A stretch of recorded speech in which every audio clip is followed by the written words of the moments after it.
अस्सलाम वालेकुम dear students. कैसे हो आप सब? ठीक हो? चलिए जी। तो आज मैं आपके लिए लाया हूँ पहला चैप्टर क्लास 10th के लिए, जो है आपका chemical reactions and chemical equations. तो बहुत ही इंटरेस्टिंग यूनिट है ये। कौन सा? Chemical reactions and chemical equations. ठीक है जी। तो हम बिल्कुल बेसिक से पढ़ेंगे इस रिएक्शंस और इक्वेशन, जो भी इसमें हम लोग पढ़ लेंगे, जो भी हम लोग इसमें समझेंगे। ठीक है, तो हम लोग मिल के समझेंगे। ठीक है, बिल्कुल। तो स्टार्ट करते हैं। पहला हम देखेंगे, क्योंकि इसमें दो पार्ट्स आपको पढ़ने दिख भी रहा है, chemical reactions and chemical equations. तो स्टार्टिंग द फर्स्ट कि केमिकल रिएक्शंस क्या होते हैं। ठीक है जी। चलिए कर लेते हैं इस मज़ेदार यूनिट को स्टार्ट। किससे? केमिकल रिएक्शन से। चलिए बेटा, आप बता दीजिए केमिकल रिएक्शंस होते क्या है।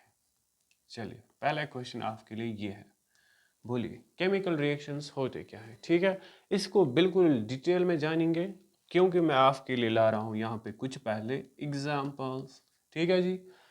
अच्छा चलिए मैं लेता हूँ एक एग्जाम्पल, मेल्टिंग ऑफ आइस। ठीक है जी, मेल्टिंग ऑफ आइस। ये मेल्टिंग ऑफ आइस हो गया। ठीक है, और कोई example? Yes sir, evaporation of water. Evaporation, evaporation of water. ठीक है जी। और कोई एग्जाम्पल सर? बिल्कुल, बहुत सारे एग्जाम्पल से मैं ये समझाऊंगा आपको। यूनिट बिल्कुल क्लियर क्रिस्टल होने वाला है यूनिट आपका। इवेपोरेशन ऑफ वाटर, और बताइए। Very good. चलिए ये भी तो डेली एग्जाम्पल है। Dissolution, dissolution of sugar. किस में डालोगे बेटा? Sugar in water. ठीक है जी। और कोई एग्जाम्पल? बिल्कुल, बहुत सारी एग्जाम्पल्स आज मैं आपके लिए लेके आया हूँ। ठीक है जी। और कोई एग्जाम्पल आप बताओ ना। Now rusting of iron. चलिए, rusting of iron. Yes sir. उसके बाद कुछ और लग रहा है आपको? Yes sir, souring of milk. चलिए जी, souring of milk, souring of milk in summer. Summers में तो होता है स्वेरिंग मिल्क की। ठीक है जी। चलिए अपने इस ब्यूटीफुल से सेशन को हम करते हैं स्टार्ट। पहले केमिकल रिएक्शंस हमें समझना है क्या होते हैं, लेकिन केमिकल रिएक्शन से पहले हम इन एग्जांपल्स की तरफ देखेंगे और समझेंगे कि इन एग्जांपल्स में हो क्या हो रहा है। ठीक है जी। चलिए पहला एग्जांपल मैंने यहाँ कुछ, इसलिए मैंने आपको एग्जांपल बताई, मुझे आपको पढ़ाना है। इसके बारे में तो हम छोटे क्लास में भी पढ़ते हैं जी। जी, फिजिकल स्टेट। चलिए ऐसे लिखते हैं, फिजिकल स्टेट छोड़ो, फिजिकल चेंज, और उसके बाद केमिकल चेंज। ठीक है जी, केमिकल चेंज। तो आपके लिए मैंने इतने एग्जांपल्स, डेली एग्जांपल्स यूज़ करे हैं। क्या लग रहा है आपको बेटा जी कि किस में फिजिकल चेंज हो रही है, किस में केमिकल चेंज हो रही है? ठीक है जी। चलिए तो स्टार्ट करते हैं यहाँ से। ये जो आपका मेल्टिंग ऑफ आइस है, मतलब मेल्टिंग ऑफ आइस, आइस मतलब आइस मेल्ट हो रहा है जी। ठीक है जी। मतलब जब आइस मेल्ट हो रहा है तो कुछ चेंज तो नहीं आ रहा है, नया चीज़ तो नहीं आ रहा है।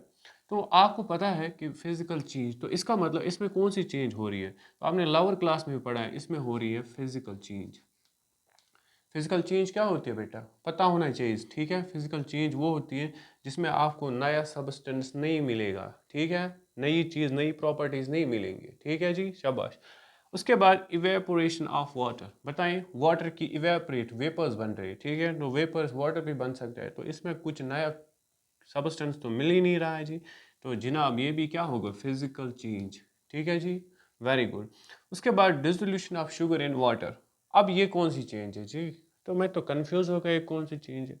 इसका मतलब जब डिसोल्यूशन ऑफ शुगर, जब आप शुगर को ऐड कर रहे हो पानी के अंदर, इसका मतलब शुगर एज इट इज़ रहा और पानी भी उसके अंदर एज इट इज़ रहा, तो इसका मतलब कुछ नया तो मिलेगा नहीं। ये हो गई फिजिकल चेंज। इसका मतलब क्या हो रहा है? चलो आगे चलते हैं। Rusting of iron. सर जी ये तो लोचा है जी। रस्टिंग ऑफ आयरन, इसका ये मतलब है आपने आयरन तो कोई लिया था लेकिन उस पर रस्ट लगी है। क्या रस्ट वापस आ सकता है आयरन में? सर कुछ मिला जुला तो नहीं लग रहा है। इसका मतलब यहाँ पे रस्ट कुछ नया केमिकल बना है, तो इसमें केमिकल चेंज हो गई है जी। ठीक है जी। उसके बाद swearing of milk in summer. ये तो बहुत नाइंसाफी हुई मिल्क के साथ ही जी। इसका मतलब अब जब समर्स में आपका मिल्क स्वर होगा, ख़राब होगा, ठीक है ना, टेस्ट चेंज होगा, इसका मतलब उसको जो वापस नहीं कर सकते, इसका मतलब ये नया चीज़ मिला है, तो दिस इज़ केमिकल चेंज। ठीक है जी। आई होप जो मैं समझा रहा हूँ वो तो समझ में आ रहा ही होगा। इस लिखी है बोर्ड पे 3 एग्जांपल्स, ठीक है। इनमें तो नया कुछ मिला ही नहीं, तो इनके अंदर सर जी कौन सी चेंज आई है? फिजिकल चेंज, ठीक है जी, फिजिकल चेंज। तो अब हम क्या बोलेंगे? How to define the physical change. अब हम अगर डिफाइन करने लगे फिजिकल चेंज क्या होता है, तो ये वो those changes in which no new chemical substance are formed. Now those change, ये वो चेंज होते हैं, दोज चेंज, ठीक है जी, दोज चेंज इन विच, इनमें क्या नहीं होता है? इन विच नो न्यू क्या नहीं होता है? No new chemical substances are formed, substances are formed। I hope जो मैंने यहाँ पे आपको समझा दिया वो तो समझ में आया होगा, ठीक है। लिखो इसको,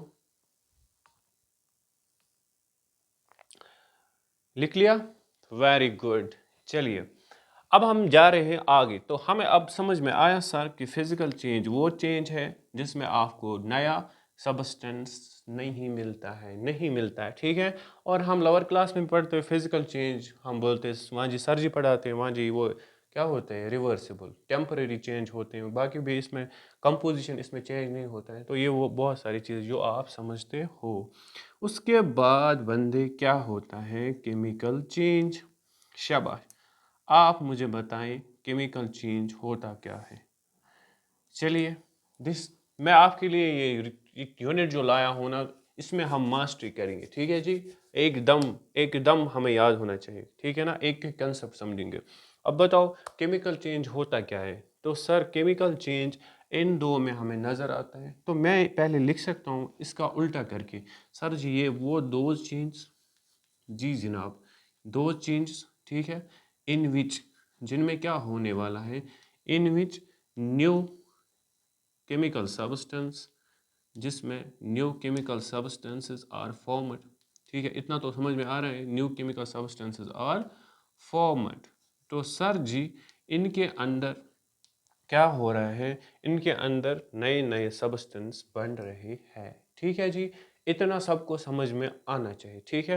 तो हमने अब तक का क्या कवर कर लिया जनाब? हमने पढ़ लिया कुछ, मैंने आपके डेली एग्जांपल समझाए, उसके बाद आपने इनको चुन चुन करके ग्रुपिंग की। आपने बोला आधों में फिजिकल चेंज होती है, आधों में केमिकल चेंज होती है, और फिजिकल चेंज आपको दिख रहा है कि जिसमें नया सब्सटेंस नहीं मिला, और केमिकल चेंज में आपने बता दिया कि जिसमें नए नए सब्सटेंस बने, ठीक है ना। नए नए सब्सटेंस का मतलब उनकी प्रॉपर्टीज ही चेंज होने लगी, ठीक है जी, शाबाश। अब हम आगे चलते हैं।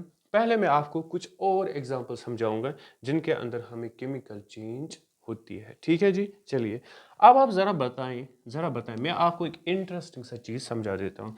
मेरे पास होता है melting of, nausea, melting of candle. अरे आज जला दो कैंडल, ठीक है जी। उसके बाद इसके रेस्पेक्ट में एक और एग्जांपल मेरे पास है, मेल्टिंग ऑफ वैक्स, ठीक है जी।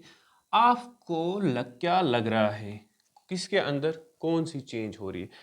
वेदर ये दोनों फिजिकल चेंज है, whether this both are chemical change, whether इधर melting of candle is that change, ठीक है जी। तो बहुत कर दिया ना मैंने आपको हैरान, ठीक है जी। अब बताएं सर ये तो कुछ गड़बड़ लग रहा है जी। मेल्टिंग ऑफ कैंडल, अब सुनो ये बहुत इंपॉर्टेंट ऑब्जेक्टिव भी आता है।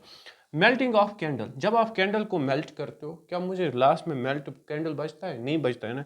इसका मतलब जब आप कैंडल, इसमें आपको जब जलता है कैंडल, नई नई चीज़ें बनी, अगर इसमें नया चीज़ बना ना, तो सर जी इसमें तो केमिकल चेंज आ रही है। अगर नया चीज़ बनता है सर, एक तो इसमें कार्बन डाइऑक्साइड गैस निकलता है, ये सर जब जलता है कैंडल, और साथ में इसमें वाटर वेपर्स निकलते हैं, वाटर वेपर्स। तो बनाने नई नई चीज़ें कौन कौन से? Water vapours and carbon dioxide. तो हम आज से याद रखें, melting of candle is a chemical change. अब सर मेल्टिंग ऑफ वैक्स, जब वैक्स की बात होगी ना, वैक्स जब आप सॉलिड, जब ये सॉलिड फॉर्म में आप लोगे वैक्स, ठीक है, ये एक बर्तन में रख दिया, ठीक है ना, वैक्स को, ये सॉलिड फॉर्म में, फिर आप जब इसको हीट करने लगोगे तो ये किस फॉर्म में चला जाएगा? सॉलिड से लेके लिक्विड। फिर आप इसको कम टेम्परेचर दोगे, फिर ये सॉलिड बनेगा। सर हो क्या रहा है? कुछ नहीं हो रहा है, फिजिकल चेंज जीत रही है, ठीक है। इसका मतलब आज से melting of wax physical change, जी जनाब, और melting of candle chemical change. I hope जो मैंने यहाँ पे आपको ये एग्जांपल बोली ये आपको समझ में आई होगी। ठीक है जी, चलो कुछ और एग्जांपल समझते हैं। ठीक है, अब मुझे बताओ पहले कुकिंग ऑफ फूड, बता दीजिए कुकिंग ऑफ फूड। तो सर जी जब हम फूड कुक करते हैं जी, फूड को क्या करेंगे, कुक करेंगे, फिर क्या होगा? वैसे तो जैसे पहले था तो वैसे तो मुझे कभी दिखा ही नहीं है जी, मे बी आपको दिख रहा होगा। तो नया चीज़ तो मिलता है जी, तो ये भी कौन सी चेंज हो गई? केमिकल चेंज, ये भी केमिकल चेंज।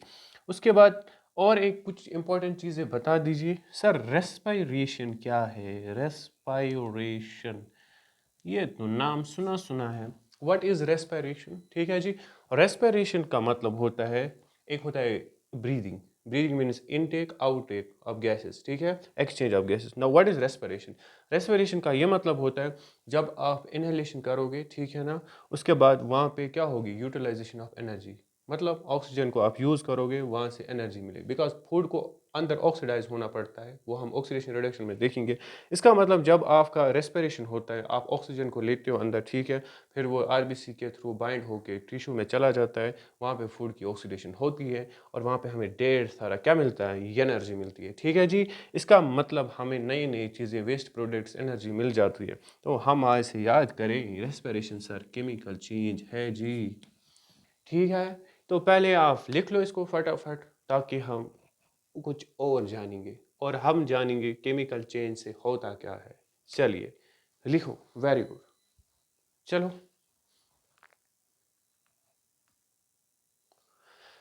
आई होप आपने ये वाला तो कंप्लीट करा होगा, स्क्रीनशॉट भी उठा सकते हो जी। चलिए अब हम चलते हैं आगे अपने लेक्चर में।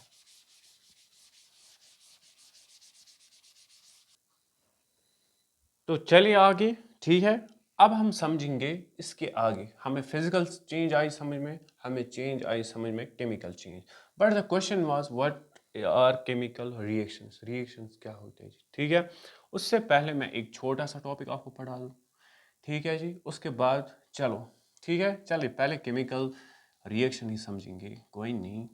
केमिकल रिएक्शंस, शाबाश, बताएं केमिकल रिएक्शंस अब क्या होते हैं? असल में जिन बंदों के अंदर हमने देखा केमिकल चेंज होती है, ठीक है, असल में इनके अंदर केमिकल चेंज क्यों होती है? किसी ने आपको बताया है आज तक इनमें केमिकल चेंज क्यों होती है? ज़रा समझो, केमिकल चेंज क्यों होती है?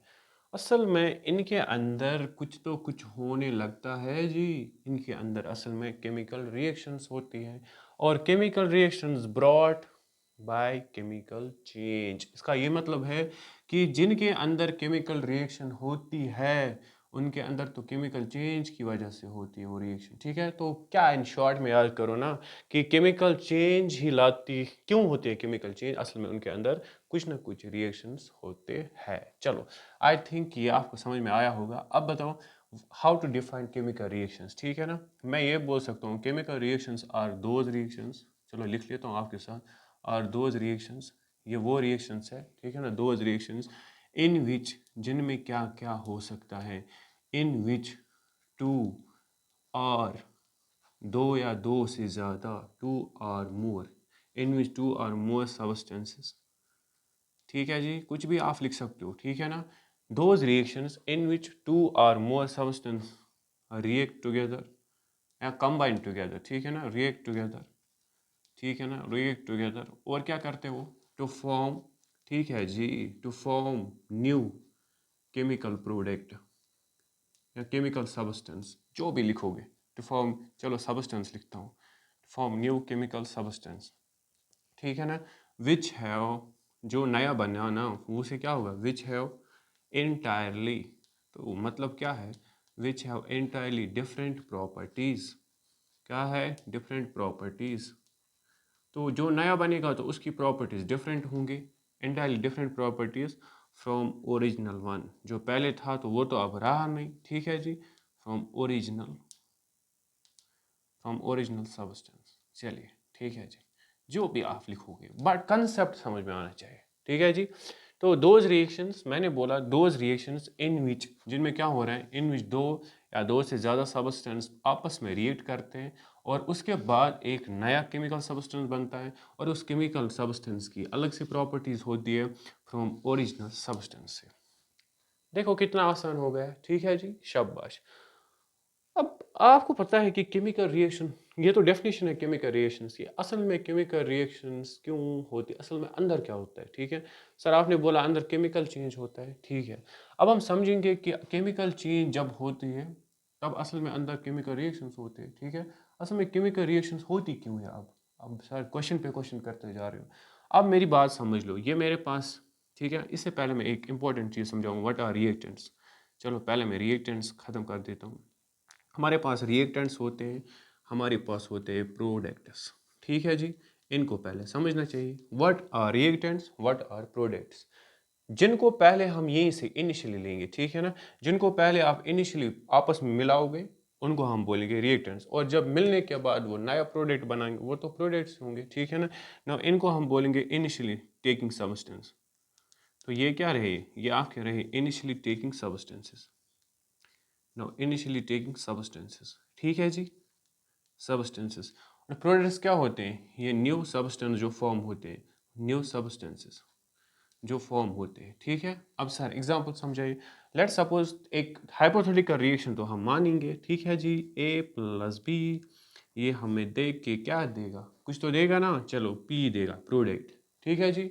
इसका मतलब ये साइड क्या है, ये दो आपके रिएक्टेंट्स हो गए, ठीक है जी।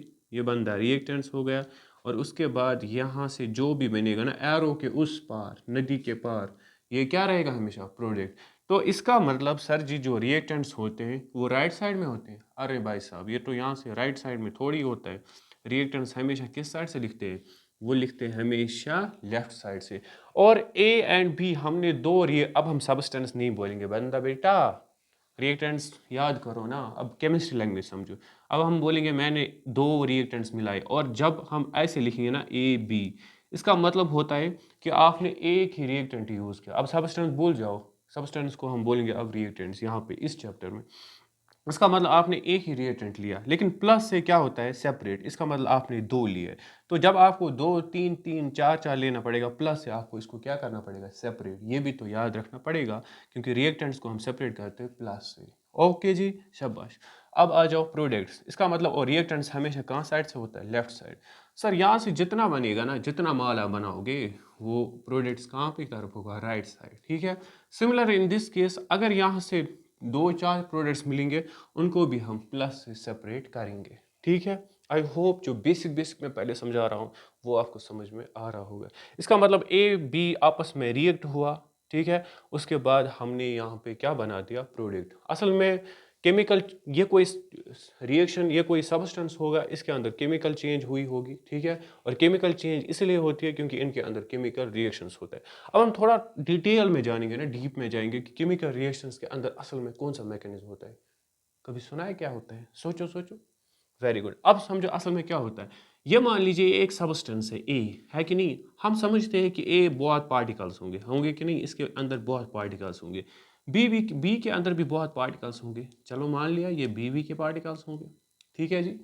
जब आप इनको मिलाओगे, ठीक है जी, आपने ए पार्टिकल्स बी, मान लीजिए दीज टू आर द, ये क्या है, ये पहले ए सब्सटेंस थे और ये क्या थे, बी। मान लीजिए ये ब्रदर है, ये लोग भाई थे, और ये अलग भाई थे, दूसरे घर के भाई थे, ठीक है ना, अलग अलग भाई थे। अब हमने क्या समझा, जो से आप केमिस्ट्री में पढ़ते हो मेकिंग एंड ब्रेकिंग प्रोसेस, ये तो मशहूर है जी। जब ओल्ड बॉन्ड्स ब्रेक होते हैं साइमल्टेनियसली उसी टाइम में आपको क्या मिलते हैं, नए बॉन्ड्स मेक होते हैं। जब आप इनको मिलाओगे, ठीक है जी, इसका मतलब ये भाई इस भाई से जुदा हो गया है जी, देखो कैसे। और दूसरे घर के जो भाई लोग थे वो भी क्या हो गए, जुदा हो गए जी, ठीक है। इसका मतलब ये जो आपका जो ए सब्सटेंस था, ये इसमें इतने एटम्स थे, बी सब्सटेंस में इतने एटम्स थे, या रिएक्टेंट्स में इतने एटम्स थे, तो ये ब्रेक हो गए, means old bonds are break. अब नए नए बने, मतलब अब कजिन है हम, भाई साहब कजिन है, ठीक है जी। इसीलिए ये ए एंड बी आपको नया प्रोडक्ट मिला के देगा, ए एंड बी। मतलब पहले पहले थे ए प्लस बी, यस सर, फिर आपने बनाया प्रोडक्ट ए बी। इसका क्या मतलब है, ए अलग थे बी अलग, तो इसके ए के सारे बॉन्ड्स ब्रेक हो गए, बी के भी बॉन्ड्स ब्रेक हुए, तो नए कजिन्स तो बन रहे हैं ए बी। यही होती है केमिकल रिएक्शन। अब क्या होता है केमिकल रिएक्शन के अंदर, तो मैं बोल सकता हूँ इसमें रीअरेंजमेंट ऑफ एटम्स। अरे हाँ सर, ये तो सच में रीअरेंजमेंट ऑफ एटम्स हो रहा था। तो इसका मतलब आज से याद रखिए, जो केमिकल रिएक्शंस होते हैं इनके अंदर असल में क्या होता है, रीअरेंजमेंट। किनका रीअरेंजमेंट? वायुओं का। सर एटम उसका होता है। ठीक है जी, याद कर लो, ज़माना ख़राब नहीं है, ठीक है? हम नहीं पढ़ते हैं जी, इसीलिए। तो आई होप कि ये आपको समझ में आया होगा। फटाफट उठा दो, चलो चलो, वेरी गुड, जल्दी से।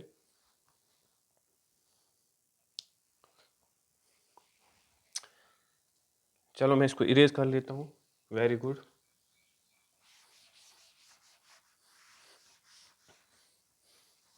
हमें कैसे पता चलेगा रिएक्शन हो रही है? तो क्वेश्चन है सर जी, अब क्या करें, कुछ तो बताए ना कि केमिकल रिएक्शंस होती कैसे है, हमें कैसा इंडिकेशन मिलेगा?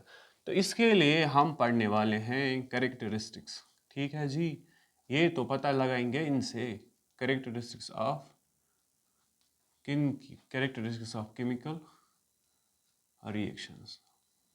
फर्स्ट ऑफ ऑल, ये क्या है कैरेक्टरिस्टिक्स ऑफ केमिकल रिएक्शन?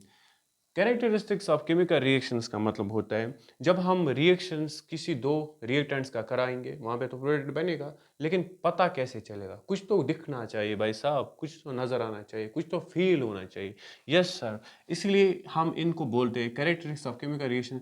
ये होते हैं द इजी ऑब्जर्वेबल चेंज, जो हमें दिखाई देते हैं ईजी। इनको हम डिफाइन भी कर सकते हैं, द इजी ऑब्जर्वेबल चेंज। ठीक है ना? ये आप खुद, आप देखो मैं बोल रहा हूँ, आप खुद लिखिए, ठीक है ना? क्या लिखना है? Characteristics of chemical reactions are the easy observable change. क्या है? Easy observable change that takes place during the chemical reactions. जो कब होते हैं? जब रिएक्शन होती है। दैट यहाँ से लिखना है ना आगे, that takes place during the chemical reactions. ठीक है जी। अब हम देख सकते हैं कि कौन कौन सा चेंज होता है। देखो, एक पहला है, या तो बन सकता है फॉर्मेशन, या तो ये तो हमें दिखेगा। क्या क्या दिखेगा सर? फॉर्मेशन ऑफ प्रेसिपिटेट,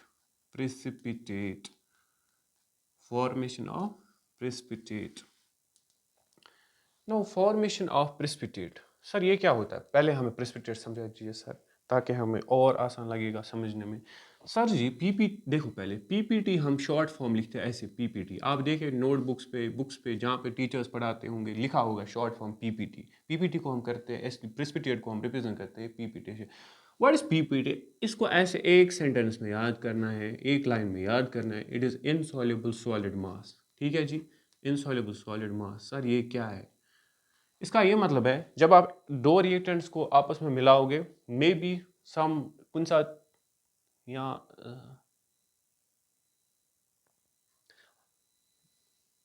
जब आप दो चीज़ों को मिलाते हो, ठीक है जी, जब आप क्या करते हो, दो चीज़ों को मिलाते हो, तो sometimes what happens, this is very important, sometimes what happens कि जब आप दो रिएक्टेंट्स को आपस में मिलाओगे, कुछ इनसॉल्युबल बीकर के या किसी बीकर के ये अंदर नीचे रहता है। ठीक है जी, सब कुछ समझा दीजिए ना। ना ये एक बीकर है जी, आपने एयर मिलाया और बी मिलाया, रिएक्टेंट्स दो, ठीक है ना? जब आपने इनको मिलाया तो कुछ टाइम के बाद कुछ बीकर के नीचे रहता है, ये इनसॉल्युबल रहता है। इसी को हम बोलते हैं PPT, this insoluble solid mass जी। चलिए आया समझ में। अब देखिए फॉर एग्जांपल, आपके लिए मैं एक एग्जांपल दूंगा, एग्जांपल ज़रूरी है। ठीक है जी, अगर मैं एक रिएक्शन करवा दूं, ठीक है, आप कोई भी रिएक्शन ले सकते हो, ठीक है ना, कोई भी, बहुत सारी एग्जांपल्स है। मैं लेता हूं, चलो मैं लेता हूं NaCl, सोडियम क्लोराइड, और मैं लेता हूं सिल्वर नाइट्रेट। ठीक है जी, this is sodium chloride and silver nitrate. ठीक है जी। अब ये जो आपने पहले नमक लाया NaCl और लाया सिल्वर नाइट्रेट, इन दोनों को जब आप मिलाओगे इस बीकर के अंदर तो क्या होगा? ये आपका कलरलेस दोनों है। ठीक है ना, कलर आपने डाला कलरलेस, मे भी मानो ये कलरलेस है। तो पहले तो नया प्रोडक्ट यहाँ से मिलेगा, तो बना दीजिए, कौन सा बनेगा? एक तो AgCl बनेगा, yes sir, AgCl plus NaNO3। बाद में मैं सिखाऊंगा क्या करना है, अभी छोड़ो। यहाँ पे जो AgCl होगा ना, AgCl इधर नीचे बैठेगा और ये वाइट कलर का होगा, और साथ साथ इसको बोलते हैं वाइट पीपीटी। मतलब सर क्या मतलब है? मतलब ये है कि एक हमें करेक्टरिस्टिक नजर आया, ऑब्जर्वेबल चेंज नजर आई, फॉर्मेशन ऑफ पीपीटी। मतलब आपने इन दोनों को मिलाया तो आगे मुझे बीकर के नीचे दिखता है ये वाइट पीपीटी। अगर मुझे दो, मैंने सपोज मैंने ये दो मिलाए लैब में, मुझे कुछ नीचे नजर ही नहीं आ रहा है, तो मैं बोलूंगा कि रिएक्शन हुई ही नहीं है। लेकिन इस यहाँ से जो नीचे गिरा नया चीज मिला, तो हमें इंडिकेट हो रहा है कि रिएक्शन तो भाई साहब हो गई। हमें कुछ समझ में तो आ रहा है कि रिएक्शन हो रही है, ठीक है। तो ये एक इंडिकेशन है। उसके बाद और ये आप ले सकते हो इसकी एक और एग्जांपल, ठीक है ना। Just try to read NCERT, क्योंकि एनसीईआरटी में बहुत सारे क्वेश्चंस आते हैं।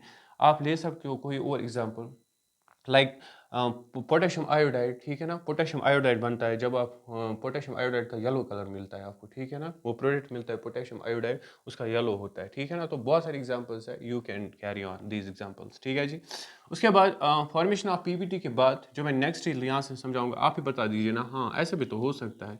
Evolution of gas, evolution of gas. तो आदू में हमें रिएक्शन किस तरह से न होगी, पता चलेगी कि रिएक्शन हो रही है। सर जी वहाँ पे गैस इवॉल्व होगा, एग्जाम्पल बताए ना, फिर समझ में आ जाएगा। फिर मैं मान लूँ मैं समझ में आ रहा है मुझे। मैंने जिंक मेटल डाल दिया किसके अंदर, अरे बाप रे H2SO4 में डालना है, वो बहुत खतरनाक रिएक्शन होगी सर।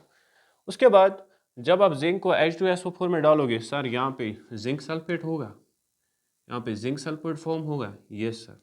और यहाँ से H2 गैस और हाइड्रोजन गैस, हम एरो दिखाते हैं गैस का मतलब उड़ जाएगा। बट मैं आपको एक क्वेश्चन बोलूँ, अभी परेशान नहीं होने का, ये परेशान दिख रहा है। जब दूर से, जब मैं लैब में गया, मैंने जिंक को H2SO4 में डीप कर दिया, ठीक है। बट वहाँ पे तो एक तो सॉल्ट मिल गया, मैं इसको बोलते हैं मेटल सॉल्ट, यहाँ से सॉल्ट मिल गया और हाइड्रोजन गैस। बट सर आपने बोला अगर हाइड्रोजन गैस इवॉल्व हुआ तो रिएक्शन हो रही है, लेकिन हाइड्रोजन गैस अगर कलरलेस है जी, क्या करे, कुछ ना ट्विस्ट आता है कहानी में। हाइड्रोजन गैस कलरलेस है, कैसे आंखों से दिखेगा, कुछ तो बता दीजिए जहाँ से मैं लेंस लगा दूँ क्या। कुछ तो ऐसा शीशा बता दो जहाँ से मुझे दिखे हाइड्रोजन निकल रहा है। फिर कैसे टेस्ट करोगे इस रिएक्शन में हाइड्रोजन गैस निकल रहा है। आसान तरीका है, एक बीकर लेके आ जाओ या कोई टेस्ट ट्यूब, चलो मैं टेस्ट ट्यूब लेके आ रहा हूँ, इसके अंदर H2SO4 डाल दिया और जिंक डाल दिया, ठीक है जी। How to check the presence of test, ये वाला हाइड्रोजन गैस। फिर आप एक काम करें ना, डरने का नहीं है जी, मैं इधर ही हूँ, ठीक है। अब आप उसके बाद यहाँ पे एक ऊपर इसके अंदर जो मैच स्टिक है ना उसको जला दो, और क्या होगा अगर हाइड्रोजन गैस निकल रहा है तो क्या हो जाएगा, पॉप साउंड निकलेगा। तो पॉप साउंड जो यहाँ से निकलेगा, it will indicate the presence of hydrogen gas. I hope आपको ये चीज़ें समझ में आ रही होगी। और कोई आपको लग रहा है और कोई कैरेक्टरिस्टिक है? यस सर, बहुत सारे कैरेक्टरिस्टिक है, और बताइए ना। हाँ जी, और है हमारे पास। शाबाश, आप बताओ ना, बताओ, वेरी गुड, क्या हो सकता है। चलो मैं ही बता देता हूँ, आप तो बता कुछ नहीं रहे हो। This is change in colour, है कि नहीं, चेंज इन कलर। तो कलर का भी मामला है भाई साहब, ठीक है जी। कलर, चेंज इन कलर, अगर किसी चीज़ का कलर चेंज हुआ होगा या हुआ होगा, हम बोलेंगे कुछ चेंज तो आ गई होगी इसके अंदर, ठीक है। कैसे सर, ऐसे फॉर एग्जाम्पल हम एक काम करेंगे, हमें पता होता है रस्ट, ठीक है ना, और इसके कंपेरिजन में हम आयरन लेंगे। तो बेचारे किसी ने नया गेट लाया था, ठीक है ना।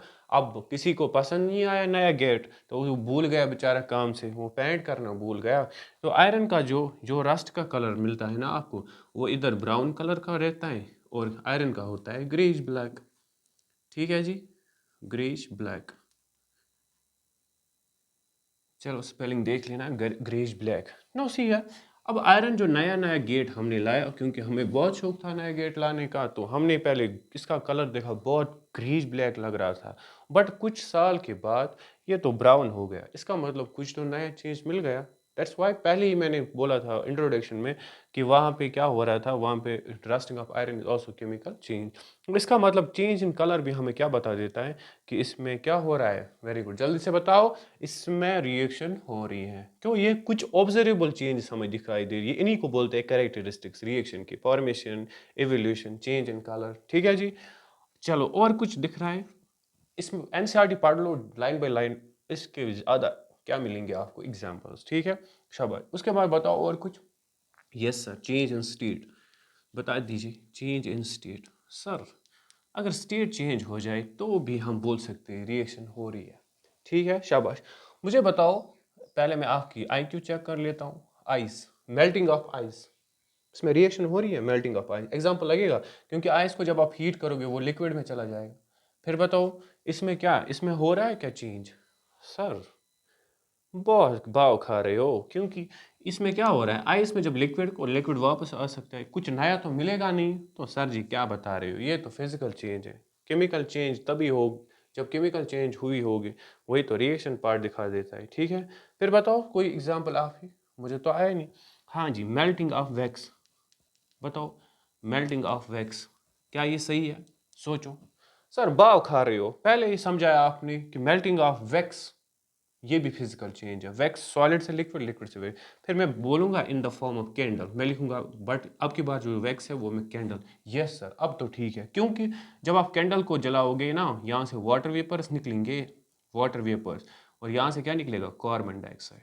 ठीक है जी, इसका क्या मतलब है, इसका मतलब चेंज इन स्टेट। कैंडल पहले मे बी सॉलिड स्टेट में था, ठीक है, अब वाटर वेपर्स निकल रही है और कार्बन डाइऑक्साइड गैस, तो स्टेट चेंज हो रही है, स्टेट चेंज हो रही है। दैट मीन्स यहाँ पे हमें समझ में आ रहा है रिएक्शन हो रही है। ठीक है, आई होप जो मैं पढ़ा रहा हूँ वो आपको बिल्कुल क्रिस्टल हो रहा है। ठीक है जी, चलो इसको लिखो, उसके बाद हम आगे चलते हैं, एक लास्ट चेंज हम दिखाएंगे। चलो वेरी गुड, लिखो। चलो और कोई बताओ, कोई कैरेक्टरिस्टिक और है कुछ? यस सर, क्या है? Change in temperature. सर ये तो भूल गए थे हम, चेंज इन टेम्परेचर। ठीक है, टेम्परेचर क्या होता है जी, डिफाइन कर लो। टेम्परेचर वो डिग्री होती है जो हॉटनेस भी हो और कोल्डनेस भी हो। चलिए ये तो पता है। अब इसमें राइज भी हो सकता है जी, टेम्परेचर आधो रिएक्शंस में राइज होता है, में रिएक्शंस में फॉल होता है। ठीक है, मतलब सर क्या है राइज फॉल? आधो में हम रिएक्शन पढ़ते हैं, कौन कौन से रिएक्शन बता दीजिए ना। एक्सोथर्मिक, इसमें आएगा एक्सोथर्मिक रिएक्शंस। ठीक है जी, और इसमें आएंगे एंडोथर्मिक रिएक्शंस। एक्सो मीन्स बाहर, इंडो मीन्स अंदर, और क्या हमें समझना है इसमें। ठीक है, बेसिक बेसिक से टर्मिनोलॉजीज है, चैप्टर बेसिक सा है। ठीक है, exothermic reactions and endothermic reactions. Sir अब थोड़ा सा बताइए ना, एक्सोथर्मिक क्या होता है? बिल्कुल मैं इधर हूँ। एक्सोथर्मिक रिएक्शंस वो होते हैं जो हीट को क्या करे, एब्जॉर्ब करे। क्या बता रहे हो सर? जो हीट को रिलीज करे। ठीक है, एंड व्हाट इज एंडोथर्मिक? जो हीट को क्या करे, एब्जॉर्ब। फिलहाल तो इतना याद करो, आगे पढ़ेंगे डिटेल में टाइप्स ऑफ रिएक्शन के अंदर। ठीक है जी, शाबाश। तो इतना अगर समझ में आया होगा तो कुछ रिएक्शंस का एग्जाम्पल समझते हैं। फॉर एग्जाम्पल सर, वो जी एग्जाम्पल मैंने आपको बोला, जिंक को आपने गिरा दिया H2SO4 में। यस सर, फिर हमें सॉल्ट मिला, मेटल सॉल्ट, और हमें मिला H2 गैस। ठीक है जी, सर जब आपको ये मिला ना, जब आपने बीकर के अंदर ये चीज़ें डाली थी, ये बीकर बंदा था, इधर बंदे ने बीकर के अंदर रखा था क्या, जिंक डाला था, और उसके बाद H2SO4। और जब बंदा इस बीकर को बाहर से टच कर रहा है ना, ओ बाप रे, क्या हो रहा है, रिफ्लेक्स आर्क हो रहा है? नहीं जी, फिर बायो नहीं पढ़ रहे सर, केमिस्ट्री पढ़ रहे हैं। ठीक है जी, तो इसका मतलब रिफ्लेक्स आर्क नहीं बन रही है। ठीक है, याद रखना, कंट्रोल कोऑर्डिनेशन थोड़ी पढ़ रही है। इसका मतलब यहाँ से हीट क्या निकल रही है, हीट बाहर निकल रही है। ठीक है जी, जो रिएक्शन हो रही है वो हीट को बाहर फेंक रहा है। इसीलिए इस केस में एंडोथर्मिक रिएक्शन है कि एक्सोथर्मिक? सर जी ये थर्मिक की एग्जाम्पल, तो ये एक्सोथर्मिक की एग्जाम्पल थी। अब आप एंडोथर्मिक की एक एग्जाम्पल सर बता दीजिए। नहीं सर बता दीजिए ना आप, मैं नहीं बोलूँगा, आप खुद लिखो, मुझे वहीं से बोलो। बोलो 1 2 3 4, नहीं आ रहा है समझ में? जल्दी से बताओ, बताओ ना आप ही। चलो सर मैं ही बता देता हूँ। एक आपका होता है बेरियम, बेरियम हाइड्रोक्साइड। ठीक है जी, उसके बाद आप ले लो अमोनियम क्लोराइड। ठीक है, यहाँ से बनेगा बेरियम क्लोराइड, ये बेरियम क्लोराइड प्लस और क्या बनेगा, और बनेगा अमोनियम हाइड्रोक्साइड। बाद में देखिए बैलेंस वैलेंस का मसला। ठीक है, बट ये वो रिएक्शन है जो आपके लिए एग्जाम्पल रखती है एंडोथर्म। मतलब अब की बार जो बेरियम क्लोराइड बनेगा ना, अमोनियम हाइड्रोक्साइड, अब की बार आप बीकर को टच करोगे ना, वाह इतनी गर्मी है भाई साहब, लेकिन ठंडी में और एसी बन रहा है। ठीक है, इसका मतलब एंडोथर्मिक, कूल लगेगा, कूल कूल। ठीक है जी, वेरी गुड। चलो अब आई होप कि आपको समझ में आ रहा होगा। ठीक है ना, ज़्यादा मजाक में इसलिए कर रहा हूँ, बोर ना हो जाओ आप। ठीक है, शाबाश। इसलिए यहाँ पे चलो, अब मुझे आपको, अब आप एक चीज़ मुझे बता दीजिए। सर क्या चीज़ बतानी है, ये चीज़ बताओ। क्या कोई ऐसी रिएक्शन है जिनमें मोर देन वन कैरेक्टरिस्टिक हमें नज़र में आ जाए? सर क्या मतलब? मतलब ये कि अगर हम कोई रिएक्शन देखें, इसमें इन ये 2 4 चेंज आपको नजर आएंगे किसी में, more than one? Yes sir, yes sir, very good, आप कितने काबिल बच्चे हो। ठीक है जी, एक रिएक्शन लेता हूँ मैं, जिंक ये वाली रिएक्शन, चलो सर ये ले लो, ये आसान लगती है हमें। H2SO4, ठीक है जी, कितनी बार लिखूँ, जिंक सल्फेट, अब मैं भूल रहा हूँ, ठीक है, H2। बताओ, इसमें दो चीज़ें हो रही है, ठीक है जी। एक ये एक्सोथर्मिक रिएक्शन, बाहर हीट छोड़ रहा है, एक्सोथर्मिक मीन्स इसमें चेंज इन टेम्परेचर दिख रहा है, ठीक है ना, ये एक ऑब्जर्वेबल चेंज, और साथ साथ में इसमें हाइड्रोजन भी दिख रहा है। तो सर जी क्या हो रहा है, सर जी ये हो रहा है, इसमें दो कैरेक्टरिस्टिक्स हमें नज़र में आ रहे हैं, ठीक है। तो अब अगर ऐसा ऑब्जेक्ट आपको आया होगा कि क्या एक रिएक्शन में किसी, यहाँ ऐसे आया होगा किसी भी केमिकल रिएक्शन में मोर देन वन कैरेक्टरिस्टिक या कोई भी चेंज नज़र आती है, बिल्कुल आप सीधे टिक करके आना और कुछ नहीं करना है, ठीक है जी। अब हम ये समझ में आ गया है, आया समझ में, लिख लो भाई जल्दी, सिर्फ लिखने की बीमारी है, लिखो लिखो, ठीक है। चलो आई होप कि ये जो मैंने आपको पढ़ाया, बेसिक केमिकल रिएक्शंस क्या होते हैं, रिएक्टेंट्स क्या होता है, प्रोडक्ट्स क्या होता है, केमिकल चेंज क्या होता है, फिजिकल चेंज क्या होता है, और रिएक्शन, केमिकल रिएक्शंस के अंदर एटम्स कैसे इनका रीअरेंजमेंट कैसे होता है, ठीक है जी। उसके बाद हम एक रिएक्शन को कैसे प्रेडिक्ट करेंगे, ये वाले कैरेक्टरिस्टिक्स से, ठीक है ना। आई होप बिल्कुल सेट हुआ होगा। समझ में नहीं आया कमेंट बताएं, कमेंट बॉक्स में ज़रूर बताएं कि सर समझ में नहीं आ रहा, तेज़ पढ़ा रहे हो। तेज़ वैसे क्या, आप अपने सेटिंग में कम भी रख सकते हो, 2x पे भी रख सकते हो, अब आपको अपनी मर्जी है, ठीक है जी। तो मिलते हैं नेक्स्ट वीडियो में, तब हम देखेंगे इसके आगे हम क्या पढ़ने वाले होंगे, ठीक है। बिल्कुल इस चैप्टर को मैं बिल्कुल डेप्थ में कोई टॉपिक में नहीं स्किप करूँगा, सारा पढ़ा दूंगा, बस आप मेरे वीडियो को देखते जाओ, ठीक है ना। और एक काम करो ना जी, एक बात बताओ, मानोगे, मानोगे, ठीक है। एक काम करो, इस वीडियो को शेयर कर लेना, ठीक है ना, सपोर्ट करो ना मुझे, ताकि मुझे भी मौका मिले कि आपको मैं पूरे साल यहाँ पे पढ़ा दूँ, मुझे भी मज़ा आ जाए, ठीक है ना। सपोर्ट करो, मैं आपके लिए मेहनत करूँगा, थोड़ा सा तो आपका भी बनेगा, ठीक है ना, शाबाश। तो चलो मिलते हैं नेक्स्ट वीडियो में, तब तक के लिए, और जो भी क्वेश्चंस जो भी क्वेरीज हैं कमेंट में लगा देना ज़रूर, ठीक है ना, वैसे अच्छे कमेंट कर लेना, ठीक है। चलो अल्लाह हाफिज़।